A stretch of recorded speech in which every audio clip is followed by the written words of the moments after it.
Hello, everybody, and of course, welcome back to another episode of X Talking This with your boy X. And this, You already know what to do. If you are on Facebook, please make sure you like and share this broadcast. If you are on our YouTube page, please go ahead and hit that red subscribe button. If you are also wanting to be notified for shows like this one in the future, you can go ahead and hit that notification bell. ding. Thank you for that, Ish. And as well, if you want to check us out on Periscope on Twitter, you can check us out at X Talking Ish. And I'm also going to go ahead and retweet it on my personal page at X underscore Williams 81. And again, it's like I told everybody last week, because unfortunately you weren't here. I know it's not Twitter anymore. You know what I'm going to do right here live? I'm going to go ahead and change it for y'all boys. It's not Twitter no more. It's X Talking Ish on X because that's what it's supposed to be. X Talking Ish on X. I don't make the rules. Elon Musk makes the rules. Twitter. He got the money. It's still Twitter. And nobody's walking around calling that shit. See, but that's what I was going to ask you. I know I'm going to change this up. I'm going to change the intro up today. Is this do we tweet now or do we X? Like I don't get it. Exactly why I said no one is walking around calling it Xing? X. No, nobody is saying that. Do we re-X? No, nobody is saying that. I don't know why you keep. Do we hop in the XMs? No one's saying any of that. None of that is being said. I need to know what do we do with this whole process of exiting. Yeah, we're exiting out of that. I'm just trying to figure this out. If anybody out there listening, tuning in on the podcast, or either through the live stream right now, what are we calling Twitter? What are we calling X? What are we doing? I need help. I need to figure this out because I don't know. Ish doesn't know. Hopefully we can. I know that we're not calling it any of the stuff you were calling it. We can be Xing. Why we can't be Xing? Because no one's calling it that. No one's doing that. We should call it Xing. Well, anywho, before we get into, of course, our lovely broadcast for the night, as always, I'll present you guys with our featured item for this year, an autographed mini helmet from Mr. Leonard Williams when he played for the New York Jets. Will be up for grabs this upcoming season if you pay attention throughout the season of X Talking Ish. Now, I know that means, oh man, I gotta listen to these guys talk all throughout the season. Actually, technically, you really don't have to listen to us. You can listen to us in bits and pieces. You better hope you get the right clues. Now, that's up to you. But for myself, I would tune in next Talking Ish because I'm not. I mean, besides winning a nice prize. Look at this beautiful prize, nice prize. Besides doing all that, you can also listen to our expertise amongst the football gridiron, and that's what we do every Tuesday nights, of course, here. 9 o'clock Central Time, 10 o'clock Eastern Time, and on Sundays, once the season starts, we'll be here as well to kick off the Sunday slate of games when we do our preview show. So make sure you guys tune in on Sundays. But for now, weirdly enough, but of course, this is the off season, so anything throughout the off season and in training camp, most things are weird because the season hasn't started yet. Once the season starts, it'll get even more weirder. But we're going to be starting the show off tonight with a preseason game that meant absolutely nothing. Absolutely nothing. But absolutely everything at the exact same time. No, it meant nothing. Because of what was at stake, which was, again, it was nothing. But obviously it was something because not just the Commanders cared enough to try to break this, but the Ravens, they take a lot of pride in this streak. Now, John Harbaugh, he will say, yeah, we're trying to keep the streak alive. We want to win this down the third. It might be a lighthearted thing. It might not. They might not care, but not. The way they were talking about with John Harbaugh definitely cares about this streak. And there was a lot of jawing back and forth, a lot of tussling going on within the joint practices among these two teams. And that's something we'll talk about after this topic. But, Ish. This was a very interesting game from start to finish. Mm-hmm. I want to let you start off and tell me what you thought about this game because I feel like I've been talking for too much. But I'll get my 2 cents in. Let me bring in our big head chief friend right here, Mr. Brett Montgomery. He says it was a good game, though, worth what it's for what it's worth. My apologies there, Brett. He said it was a good game for what it was worth, and I definitely agree. For the amount of money that I paid to watch that game, which was $3.99, I feel like I got every little cent that for my bang for my buck. So moving on, Ish, tell me your thoughts of the game. No, yeah, Brett rightly said it. You rightly said it. It was a good game. It was actually one of the rare preseason games where you tuned in and you were paying attention, and it was good to watch. And even when the backups were in, it was interesting to watch. Um, I walked away, looking at some of these players, and I was like, okay, well, they got a little bit something in them, and that display makes it unfortunate that the XFL and the USFL haven't been able to pick up and be as big as they should be, because some of those players who may not make the roster that were playing at the end of that game, and it was still very interesting and entertaining.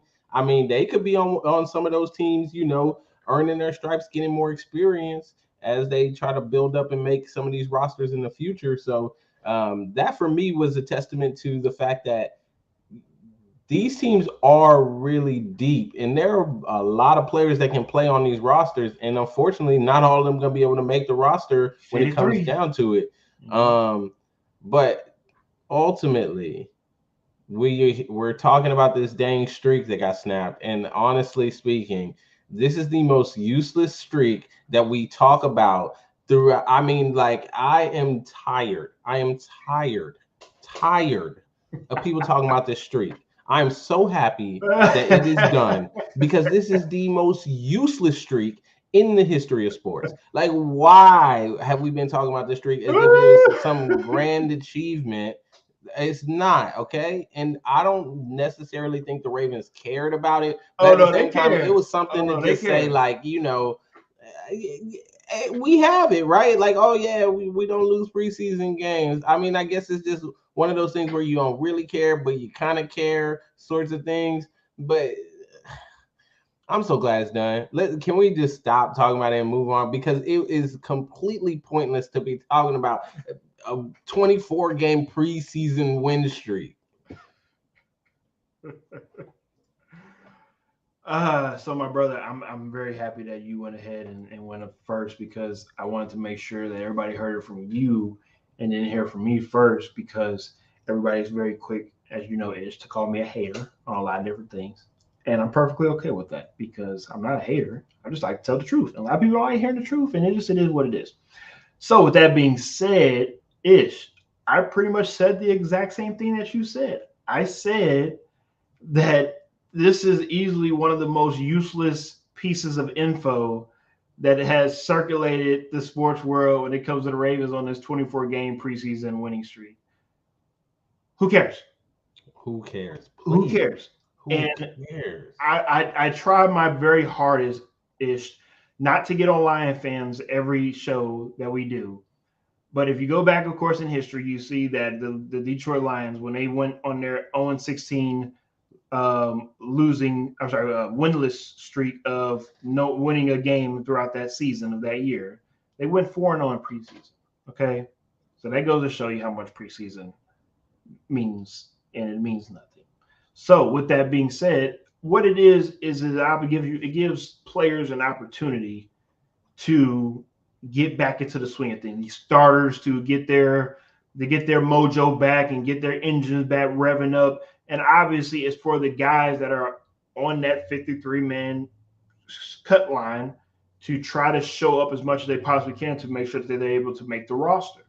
And that's usually what it's for, nothing more, nothing less. You see from time to time, some stars that are born from it. You see some Hall of Famers that are born from it. Okay, that's cool, whatnot. But this game last night, if I'm being completely honest for people that are tuning in, I completely forgot there was going to be a Monday Night Football game on last night, a Monday Night preseason football game, which usually, again, it usually doesn't happen like that, because for the most part, most preseason games are on Saturday and Sunday. So for them to have a Monday Night Football game, I completely forgot. But guess what? I didn't mind, Ish. I didn't mind me some football on a Monday night, because I ain't nothing else to watch anyways. So I definitely was tuning in.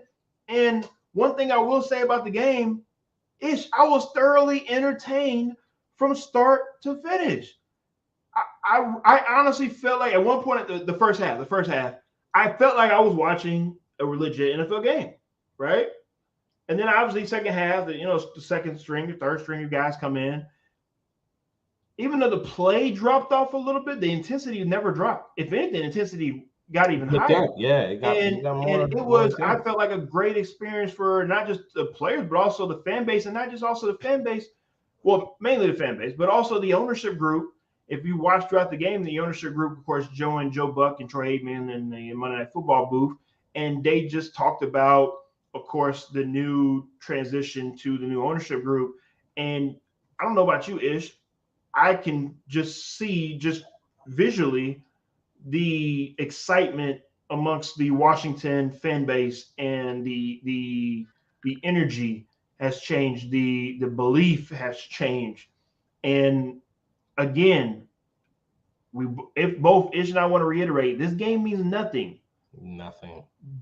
But I feel like it's a cool little spark plug for what Washington is able to just do. Just a little bit of there's a little bit of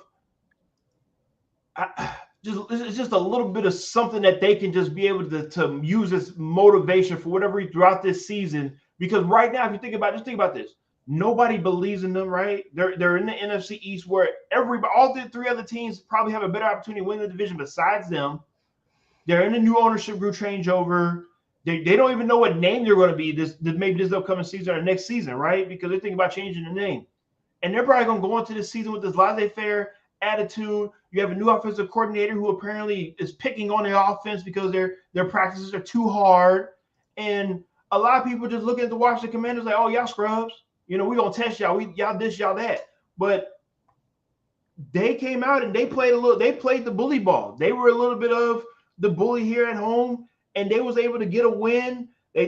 Joey Sly after the field goal kick those up the L to the Ravens or whatnot. Like, this game was a little personal. I wish this was a regular season game. I want to watch this game as a regular season game.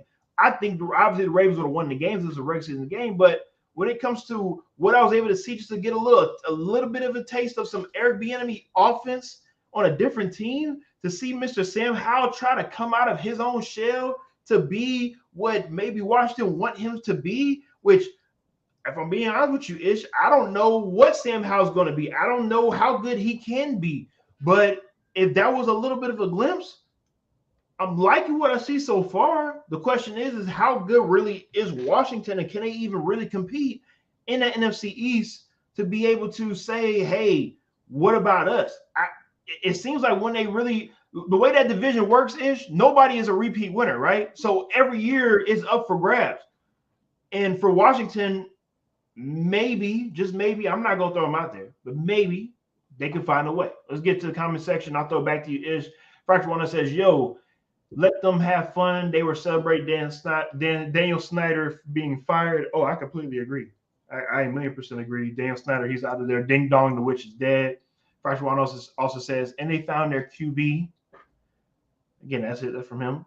Redskins' name coming back next year. Again, that's a petition that's been coming out there. We don't know how true that is. I don't think that's gonna fly, but sure. I don't think so either, especially within the culture we have nowadays. So we'll see what happens. It'll be very interesting to see how this all plays out. Ish, again, I'm gonna throw it back to you. I got a couple more things to say before we move on, but no, I mean, you talked about the Commanders. You talked about the chip they have on their shoulder, what they're going to be looking to do coming into the regular season. And as much as I joke around, I say, like, this is useless, because these preseason games, they are used to set the tone. They're used to establish good habits. They're used to, get the right flow together, get people accustomed with new systems, like Washington is learning. So the games aren't useless. I'm kind of saying that tongue in cheek, but at the same time, um, it's a moral victory that may help them down the road. It may just give them a little bit of something to start the season with. Right? But like you said, they got a tough division that they're going to be playing in. They're going to obviously be the underdogs. A lot of people not really checking for them, and they're going to have to come out and show what they can do. And that was a good way to just, let people know that you're a team that's able to compete all the way to the last whistle, and that you're going to be there.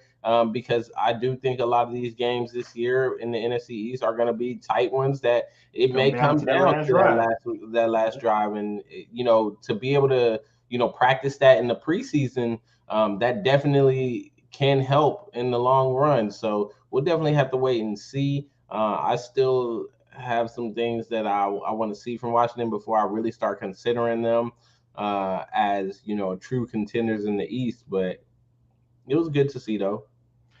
Fresh Runner says Rivera needs something Yeah, to he keep does. his He job. No, I definitely million does. percent Especially agree. I after that mean, Eric especially the Bieniemy new. thing, Brad. Like, I probably would have let that man go early. Well, I mean, that's what's interesting. Of course, we talk about it all the time when new ownership or new management comes in. Of course, obviously they want to change it to what they want it to be, and I think obviously Rivera is on a 1 year basis right now. They better show management what he can do, and I think he's on a very very tight leash. Because I don't think I mean personally, I don't think they feel like he's their guy. No disrespect to Rivera, but it just is what it is.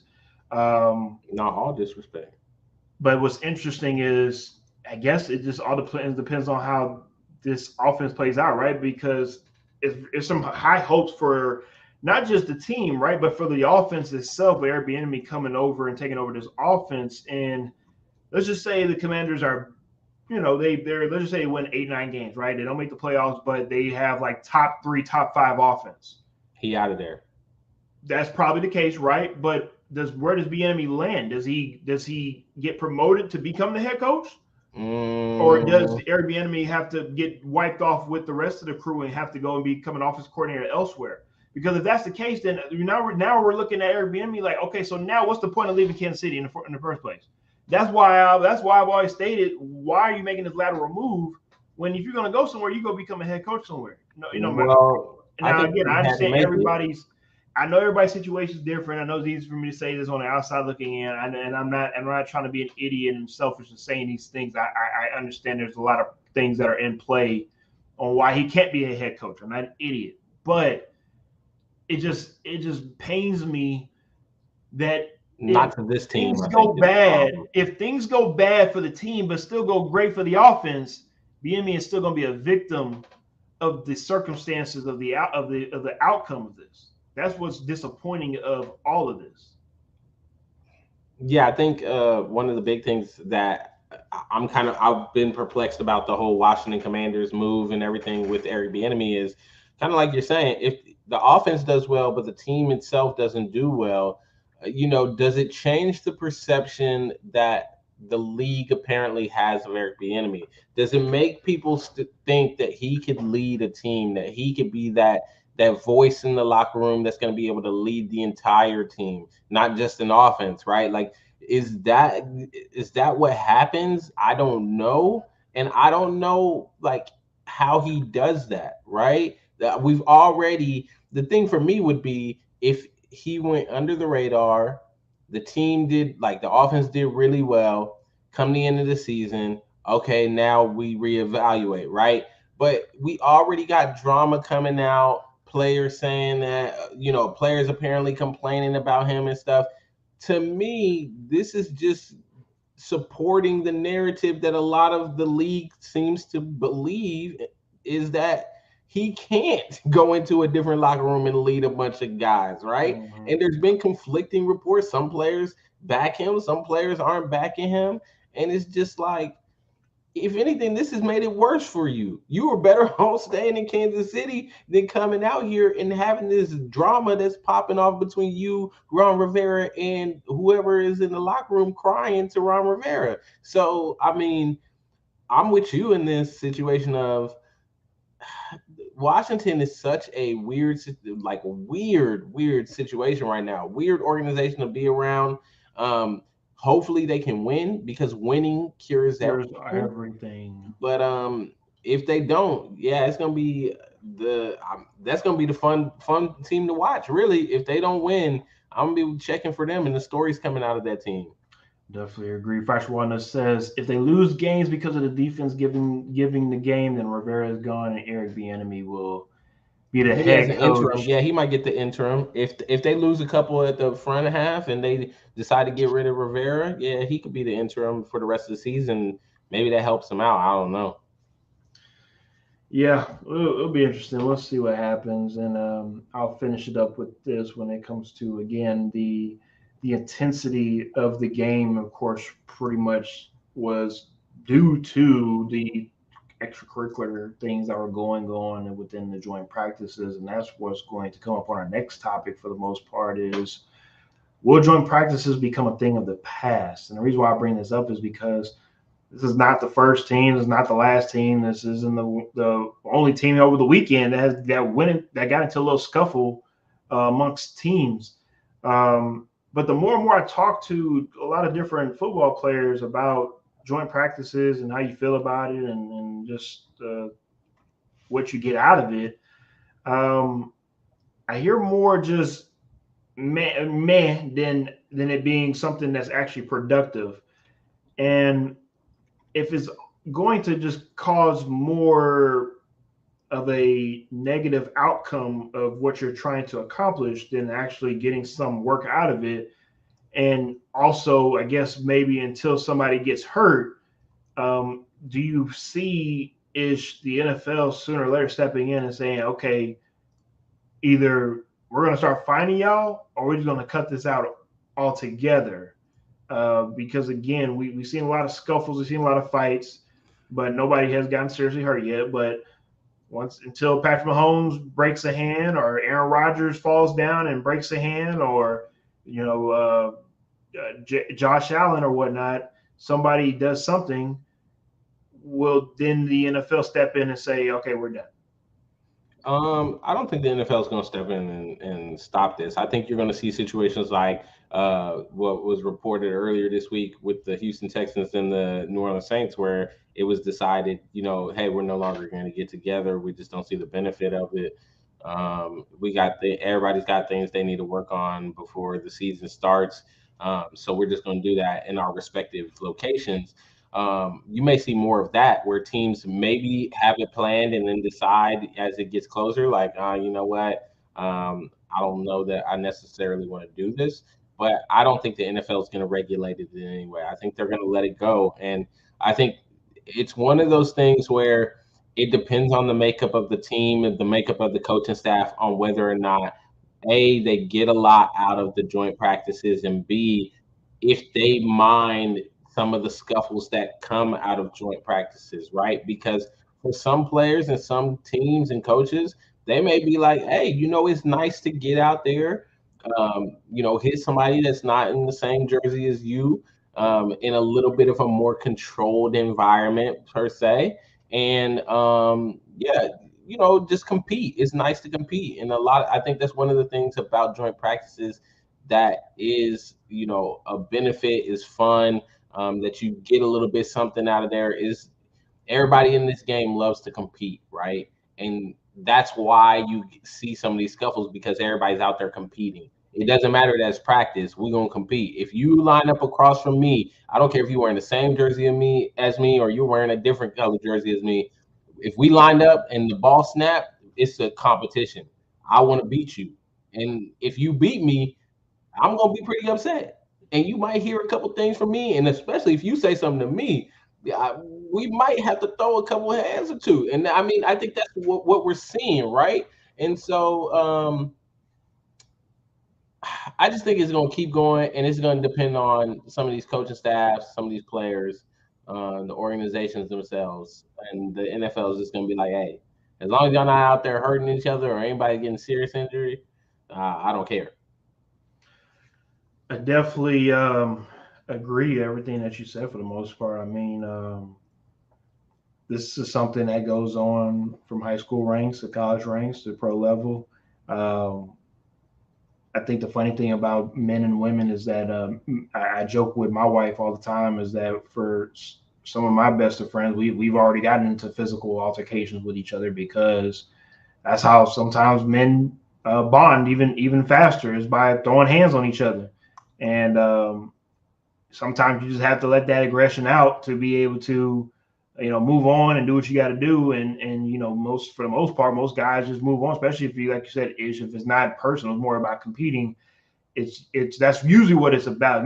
It's the competing part, and it's also you're letting your emotions get best of you. I saw that with Jason Kelsey from the Eagles. He started his little scuffle. Actually, earlier today, he started a scuffle as well too, and he just pretty much stated that my emotions got the best of me. And then again, that's what happens where sometimes a guy might be kicking your ass all throughout practice, and he keeps throwing you maybe little elbows on the side after a play's over with, and you're able to finally square up with him, and maybe that whistle blew a little too early, but you said, fuck it, it's not a game, anybody get fined, and I blow his ass up, and it just seemed like that's what happened with Jason Kelsey, and I'll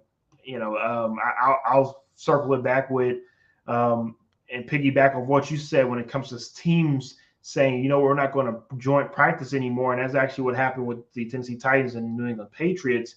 And I want to actually go back a little bit further to the Patriots and the Packers joint practice, because that joint practice got very, very physical and very, very malicious for I don't know what reason. These are not two organizations that have like bad blood amongst them. I don't know what happened over this past couple of days when they had their joint practice, but there was a lot of fights that were throughout that practice, and then it also spilled over into the game, and there was a injury to where the gentleman had to actually be carted off the field on a stretcher. And I think at that point in time, I think everything that happened before that for both teams, it kind of went away, right? Because then that's when you get a point where, as a football player, you almost kind of forget, like, oh shit, this game is actually like for real. Like I could almost die, right? So everything that you did prior to that with that other team, you kind of look at that team like, you know what? Maybe that little extra BS wasn't worth it. You know what? You feel me? Like my apologies, my bad. I can actually maybe say I need to throw that away and have that not think of you as an enemy, but also think of you as my brother, because you are within the NFL. You NFL brother, and I respect you. I appreciate you for competing with me, and we gotta go ahead and move on. Amongst our ways, but. I thought that was interesting that Belichick took it amongst himself and said, you know what? We just had this stupid joint practice where we didn't get nothing done and nothing worked on, and we had a guy that was laid out on a stretcher. We respect the Titans. He loves him some Mike Vrabel, but I need a little bit of time to myself and my team to get my team squared away right now, because what we're doing right now, we're not a Belichick type of football team right now. We need to get my team squared away. So I think that was very interesting amongst Bill Belichick, because, and again, that's something we'll talk about before the season starts, but I think Bill Belichick, not on the hot seat, but he's definitely on a lukewarm seat. It's not because he's trash, not at all. It's just because he's older. He's not looking what he used to look like without Brady. Just it is what it is, and it's not the defense. The defense is playing fine and well. My apologies. It's the offense itself, and if Bill O'Brien can't get it together, Mac Jones can't get it together, it's going to be very interesting to see what happens in New England. So, again, not trying to get off topic. We're really back in. We're really back in. So, to what Ish was talking about with the joint practices is you're starting to see, again, some of these coaches say, hey, we're just not going to do this for right now, and we'll see what happens moving forward. Do some of these coaches say, I'm good, or some of these coaches say, hey, I like it. Let's get together. Let's compete. We respect each other for the most part. Let's get some work in and go our separate ways after the work is done. All right, let's go ahead and move on to the Indianapolis Colts. What a very odd situation we have here in Indy. The Colts give Jonathan Taylor permission to seek a trade. I thought it was over to you, Ish, first. I guess obviously the first couple of questions I'll ask you is, you Jonathan Taylor, if you get traded, who would you want to get traded to? I haven't really thought about who I would want to be traded to if I was Jonathan Taylor, honestly speaking, because I think this is the dumbest thing I've heard. I mean, let's just be honest. We spent the whole offseason complaining about the running back market and how nobody values running backs, nobody wants to pay running backs, so on and so forth. And now we're coming out and we're saying, well, all right, man, go seek a trade, and we're only going to accept a first round or picks equivalent to a first round. Like, in what world do you think you get a first round pick? What team out there, if you are a GM on a team, after this summer and all the things that came up with the running back contract situation, what GM or owner is giving up a first round pick? I mean, and that's no disrespect to Jonathan Taylor, right? Like, he's a great running back. He is any team he would go to, he would impact that team and help them a lot. But am I giving up a first round pick? No, and I can't really think of any teams that are desperate at this moment for running back. And if they are in need of running back of Jonathan Taylor's level, do they have a first round to spare? I just don't think so. Mm-hmm. So I didn't even think about what team he should go to because I don't see it happening. I don't see a team coming for him. Off the top of my head, if I'm looking at a team that wants to win now, and I'm not even honestly, I haven't even looked to see if they even have a first round pick available to even get him. Maybe the Minnesota Vikings, maybe the Denver Broncos. Maybe. And again, if I'm the only other team I think of, and they're not ready to win now, would be the Arizona Cardinals because maybe you have all these picks available to be able to throw out there, but again, you getting Jonathan Taylor ain't gonna take you to a Super Bowl. It's not gonna take you to an NFC Conference Championship game. Again, a team that's ready to win now really kind of already have their running backs already there and set and ready to go. You feel me? I mean, obviously Philly has a plethora of running backs. Baltimore Ravens have the other 37 running backs in the NFL. The Cowboys for the most part have their running back situation set. New England just obviously got Zeke. You got the Jets got Dalvin now. Obviously left Minnesota. That's why I brought up Minnesota. Maybe they replace Dalvin for Jonathan Taylor. Maybe first round pick. I mean, but again, that's on Minnesota. If they even have it in two, if they say, hey, if we want to do it this year and go all in, then let's go all in. And I would respect the Vikings for that, honestly, because again, this is the NFL. Nothing is guaranteed at all. So if you feel like you got an opportunity to win a Super Bowl this year and you feel like you can go all in. Okay, but let me ask you this question. Hey, fuck it. Christian McCaffrey went for 4 picks, and the highest of that was a second round pick. Yeah. And we know McCaffrey's better than Jonathan Taylor. But I'm not. And also, too, if you just look at the history of trading for running backs, it's very rare that there's a running back that's going to get a first-round draft pick. I mean, it's not going to happen for the most part. So, just like Frank Warner says, he says, hey, this is going to turn out just like Lamar. The league is going to deny him, and he will be back on the Colts by week 3. I wouldn't be surprised. I just don't see it happening. I don't see any team giving up even the 4 picks that another team gave up for Christian McCaffrey. And let's be honest, it was because, like you pointed out about maybe Minnesota, San Francisco was in a we need to win now. And so they gave up those picks, and they were a really good team. They didn't necessarily need Christian McCaffrey, but he just helped to, enhance what they already did well. Mm-hmm. And it did get them to a Super Bowl. So it's like, is there a team that is that far along that, bringing in Jonathan Taylor is going to enhance what you already do well and put you in a step closer to that Super Bowl? I mean, now that I think about it, I guess the only other team would be against Buffalo. But again, do they even have the pick? I mean, they've been looking for a running back since remember Christian McCaffrey was up there. They were like, oh, Christian gonna come there, Christian gonna come. And he just never came. If Jonathan Taylor's available, if you the Bills, and also too, if you're the Bills, if you make this move, do you also satisfy a guy like Stephon Diggs? Do you stop hearing that much chirping from Stephon Diggs talking about how management ain't serious about winning and shit like that? You feel me? I mean, this is something that we can definitely everybody can look at the Bills and say, you know what? Maybe they're serious. Maybe they are really serious about trying to go out here and win this ring. I mean, I guess the only thing that makes me a little nervous about that is it's one of those situations, especially with Diggs and the relationship that he seems to have with the organization right now. It's one of those situations where if you do this, it's like a Hail Mary attempt, right? And if it doesn't work out this year, are you not necessarily blowing it up, but are you starting to shuffle some of the pieces to kind of recoup some of that? So does Diggs need to leave at the end of the season if this doesn't work out and you try to get what you can for him and all of that? Like, I don't know. No, I got you. No, I feel as though that again, if you're a team that's top 3, top 5 on either conference, and you feel like you got a chance, because if we're being honest with you, especially with the way the talent is, Okay, that's what I thought. He said Diggs. Diggs for Jonathan Taylor. No, I'm not making that change. No, because there's no point. I was hoping you wasn't gonna say Diggs, but he's a running back. Yeah, not even just that. Not even just that. You're not. I don't think it makes you better as the Bills. You're letting it go. You're letting go a guy that helps your passing game, which is Diggs.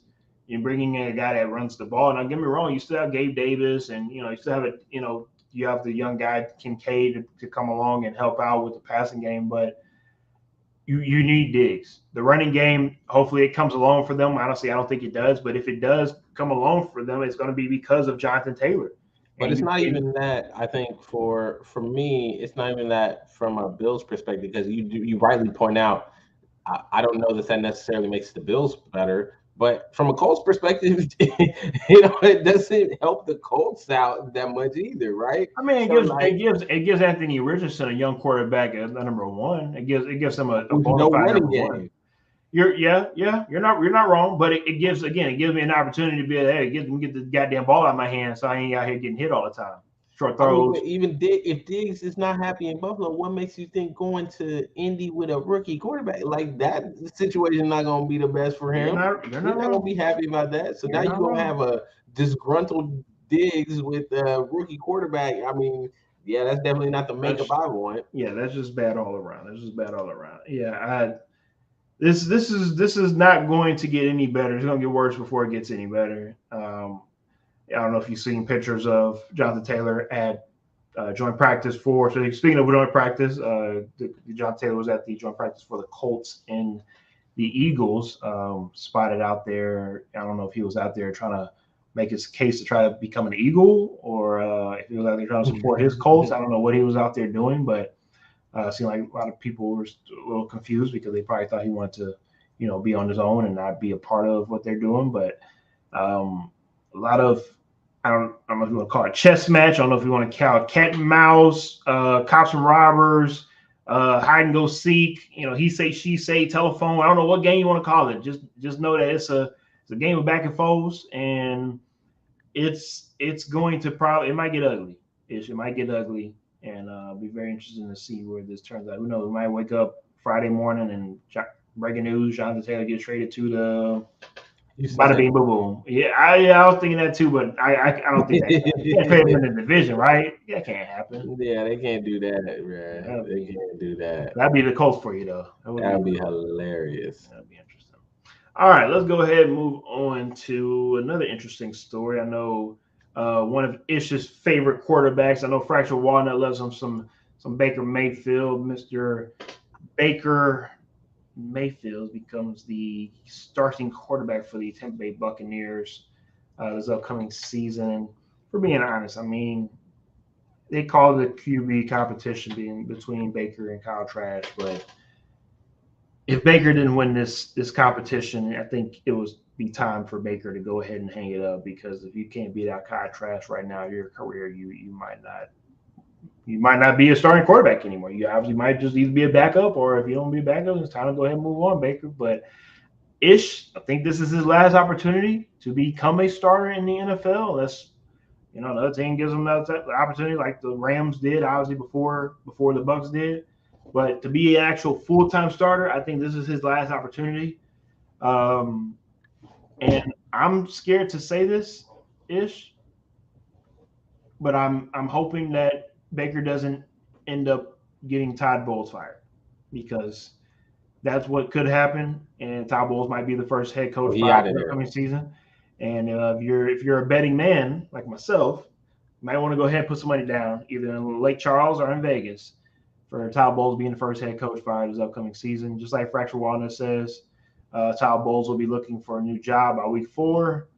And he also says XFL is the future for Baker, because Tampa might not be looking good this season. And also what they will be wearing, I forgot what week it is. I'm thinking it's about week 5, week 6. They will be wearing the Tampa Bay creamsicle jerseys. And if you know anything about NFL football, beautiful jerseys.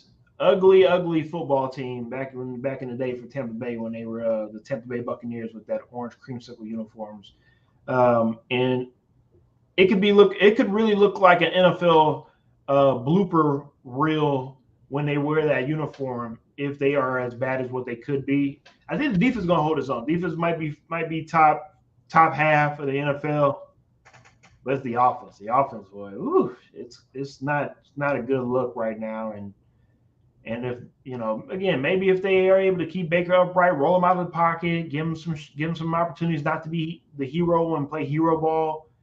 Who knows? Maybe it'd be 500 team getting into the halfway point of the season. But luckily enough for them, they play in a bad division, right? So they can maybe squeeze out a couple of games they're not supposed to. You got a young quarterback with Bryce Young. You got Derek Carr. I was gonna say you have the Saints to where you don't know what Derek Carr you're gonna get. You might get a good one. You might get a Bijan Robinson. You got the Falcons. You don't know what they're supposed to be. You were hope that the Falcons are able to take that next step with the additions that they've added on in the offseason. But again, you just don't know. And also, again, with that division, it's a lot of times those teams split. Might not be a sweep, but a lot of times it could be a split. So we'll see what happens with the Bucs. I see them being if they're not a 500 team, they're going to be a team where this team will be dismantled by next season. And also Mike Evans, Mike Evans might be playing on another team somewhere else. He might have to go out and go be a valuable asset for another team that's trying to win a Super Bowl. He could be a trade deadline kind of player. Definitely could be this year. This is news, but not news at all. I'm not surprised that Baker's getting the start. And honestly speaking, it doesn't change my outlook on the Buccaneers. Meh. Oh, that was detailed. That's it.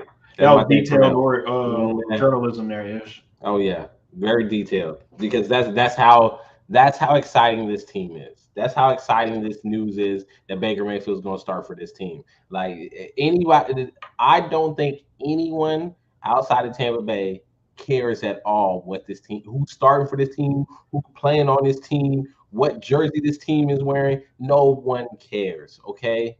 Like, we really don't care about them this year. Do whatever y'all want to do down there in Tampa Bay. No one cares. We know y'all ain't making playoffs. We ain't got time for y'all. Just go ahead, go out to the games, have y'all some fun while y'all can, and then, be checking for the plane tickets to Cabo or wherever y'all going for their all season. 1, 2, 3, Cancun. Fracture One says, and with the number 1 pick in the 2024 NFL Draft, Tampa Bay Buccaneers select Caleb. They're gonna have some competition for that. So I don't know that we can just declare it to them. I mean, the only other team I can think of off the top of my head would be really them and the Cardinals, and the Cardinals have their quarterback. So I mean, right now, really, Caleb Williams at the moment would be number 1 pick. Who else you throwing out there? I mean, if the Cardinals don't do well this year, they moving on from Kyler. Hell yeah. Moving on from Kyler. Oh yeah, Caleb Williams. I ain't gonna lie, yeah. I mean, if you instead of having the bad little Tyler, bye Kyler. I'm sorry, my man, but bye. Go. You can go your money somewhere else. Go ahead. We gonna take our chances, like San Diego. We gonna say, go ahead, have fun. See, Fracture One says Carr's taking Marvin Harrison Jr. to pair up with Kyler Murray. Yeah, no. Bye, Kyler. I guess we'll see what happens when they do out there in the desert. It seems like it's just not too certain that the organization out there in Arizona are sold on Kyler Murray and his talents moving forward. So we'll see what happens with Arizona. But for the most part, yeah, I mean, Tampa Bay, all pun intended, looks like a ship that could be sinking a lot sooner than later if they're not able to get off to a great start with the upcoming season. I don't know, man. That's an ugly one there. That's an ugly one out there in Tampa Bay, but we'll see what happens. Fracture One also says Mike Williams to the New York Giants to pair with one hand Danny. Yeah, I like that. He meant Mike Evans. Mike Evans on that. I like that. Yeah. Well, it's interesting. We'll see. We'll see what happens. That'd be a good one. We'll see what happens. But other than that, we'll go ahead, of course, end it off tonight with other training camp updates throughout the training camp around the NFL. I'll let Ish start off, and I'll finish it up. Ish, you have any Um, updates for any teams here in updates. Houston and whatnot, here in New Yeah, Orleans? I was thinking about the Texans and what they got going on. And honestly speaking, at the beginning of training camp, I was very excited about this new look Houston team and what they're going to look like. And as the preseason has gone on, I've tempered those expectations a little bit. Mm. I think I'm coming back down to earth. I'm over the honeymoon phase with them. I just I don't know. There's some there's just something about them that I'm like. I think the attitude is gonna be different, different mentality. I think at the end of the day, it's gonna be the same old Texas somehow. Now, let's all remind, of course, everybody. I know, obviously, for actual all I know that this is the first year of the Hmm. implementation of this new look Texan from ownership, management, head coach, players. This is the foundational year. I'm not going to hold D'Amico Ryan's feet to the fire when it comes to what happens throughout this season, because if they win more games than they're supposed to, we're going to maybe give him too much praise, put him on the pedestal, and all of a sudden when he crashed and burned, we're like, damn, he wasn't what he thought he was going to be. If they only win 3 or 4 games, we don't want to look like, man, look at the Texans, they screwed it up, and the next 2 or 3 years later, he's a better coach, and we were wrong. Let's let this all play out. Again, I think 6 or 7 games, winning 6 or 7 games, that's a great year, especially again for this team. But if they exceed it, let's not crown him before we actually see things play out, because we know how this NFL thing works out. But also too, if they do win 9 games or even 10, if I'm being honest with you, this could be more of the same because of just the way that they are structured and the way that Houston, again, not just city, but the players, they're likable. The coaches are likable. It seems like Houston is trying to turn its and change its image to not what it was before, but just a whole new look in general, right? Because again, the Texans are still relatively a baby franchise. They don't have too much heritage and lineage within the NFL, so they can still go out there and make their own version of themselves. And if they can go out there and go do that with this new look of a team, I think it would benefit everybody, and it'd be tremendous for not just the team but also the city of Houston. I want to get to this great comment from here from Factual One. He asked, "What's y'all's honest thoughts on Tank Dell?" And I'll start off first because we was talking about this issue now off the air before we got on here, and what I stated is that when it comes to Tank Dell, if he plays his card right, he honestly probably could and should be wide receiver one. That's where he probably should be for the Houston Texans. That's how good he is. I think so. Of course, the unfortunate thing about him is just lack of size, but just due to just how the way the NFL is nowadays, not being able to obviously put your hands on people as much as you possibly could, and also just his pure speed and route running ability, he's a very damn good player. And for him to be able to transition just from right, not across the street, down the street from Third Ward down to 610, it's an easy transition to where he's not worried and thinking too much about football, right? He's not letting all those creeps and those things and doubts coming into his head, and he's probably has have heard all these things since he was playing little league football when it comes to he can't play because he's too small. So I think at this moment he's wide receiver two. He's going to play a lot of slot. He's going to get in a lot in the first part of the season. By midway point of the NFL season, it wouldn't surprise me at all if he's the go-to wide receiver, and he'll be starting by week 7, week 8, week 9. That's how good of a wide receiver I think he is. Ish. Yeah, I mean, he's shown a lot of promise. I think he has all the makings to be a really good receiver, and he's in the right place. There's going to be plenty of opportunities within this offense to play early and get to make your mark. And it looks like he's already impressing. And, um, you know, as a former receiver yourself, X, one of the biggest things for a receiver is to gain the confidence of your quarterback. If your quarterback knows that he can go to you, he can trust you, you're going to get more balls your way, and that only helps to give you the opportunity to have a bigger impact and stand out more. So I think he's already sort of won the trust over of the quarterbacks here in Houston, and I think he's going to get a lot of opportunities very early on. So yeah, I'm excited about Tank Dell. I'm excited to see what he's able to do. I think the problem he's going to have is what type of situations are the team in? Is the team going to be in this type of situation where they can take advantage of his skills and what he's able to do? Or is it going to be more the same where traditionally Houston has put themselves in weird situations in games where they haven't always been able to play to their strengths because they've been playing, a step behind everyone?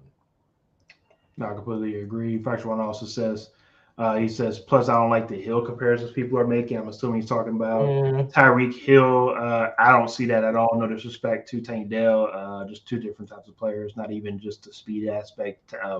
We're talking about Hill. If you actually look at his body type, he's like two sizes of Tank Dell. He's big and fast. Like what's the name?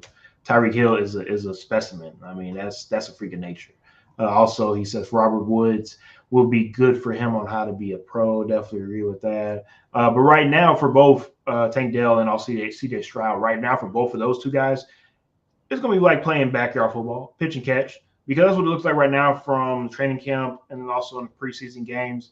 They're trying to find their chemistry, trying to find their rhythm within one another. Of course, it was stated that CJ Stroud wanted Tank Dell to come to the Texans. So um, it's just about getting reps now at this point. It is right. I mean, just about gaining, like you said, gaining the confidence and letting CJ Stroud know that when it's third down, 34, I'm your Julian Edelman, right? When it's first and 10, and we got this weak corner on me, you can trust me to throw it deep, and I'll burn them for a touchdown.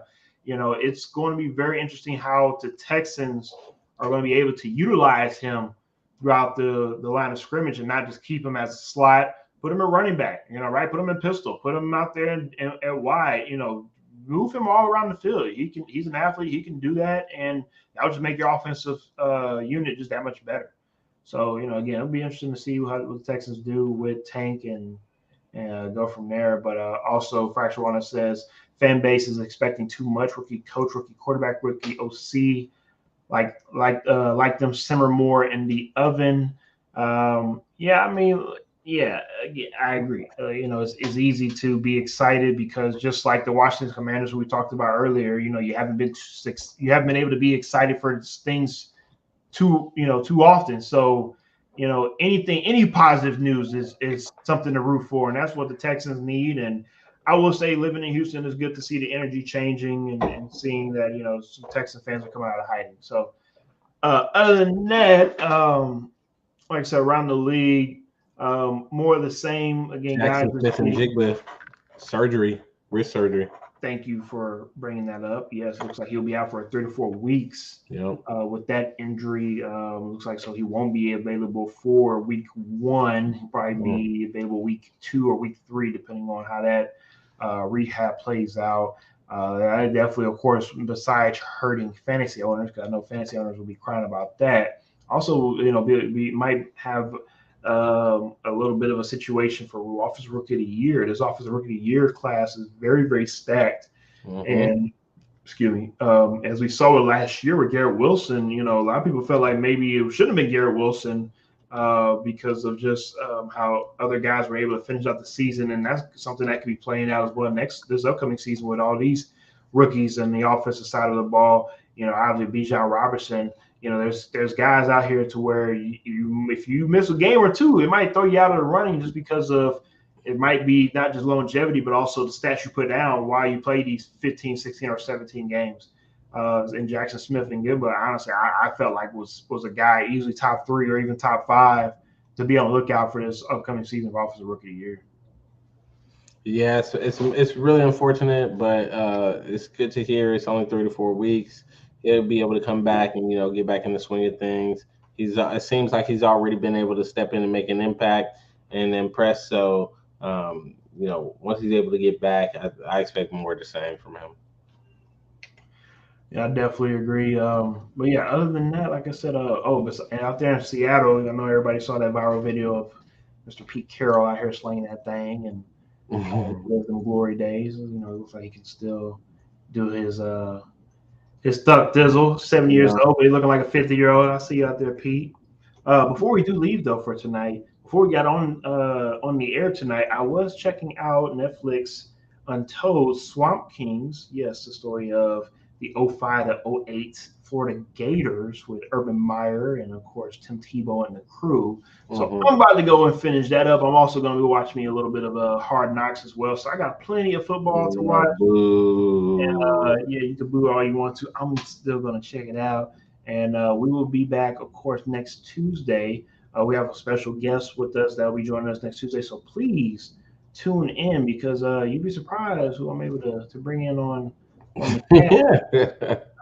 And yes, Freshwater. I said the exact same thing when I was on Netflix. I was like, "It's out," and I forgot. Yes, today's the 22nd. Yes, it is out, and I'm definitely about to check it out after I get done with this. And like I said, tune in this upcoming season. You could win you a mini helmet signed by Mr. Leonard Williams himself. I will send that personally to you. He'll deliver it. Yes, sir. And Yes, deliver it. I will not. No, I will not. But I will do And it. deliver it. He said. You heard it Anyway. here first. Anyways, like I said, I'll see you guys next week. Go check out Swamp Kings because we might need to talk about that on the air next week. And you guys having because that might be a part. I mean, now I think about it. Yeah, everybody go check out Swamp Kings because we're going to talk about that next week with our special guest. We actually play college football around that same era as well. So that'll give you a little bit of tidbit who we might be bringing in next week. So just say I got you guys. I got y'all. So we'll see you next week. X Talking Ish. Thank y'all once again.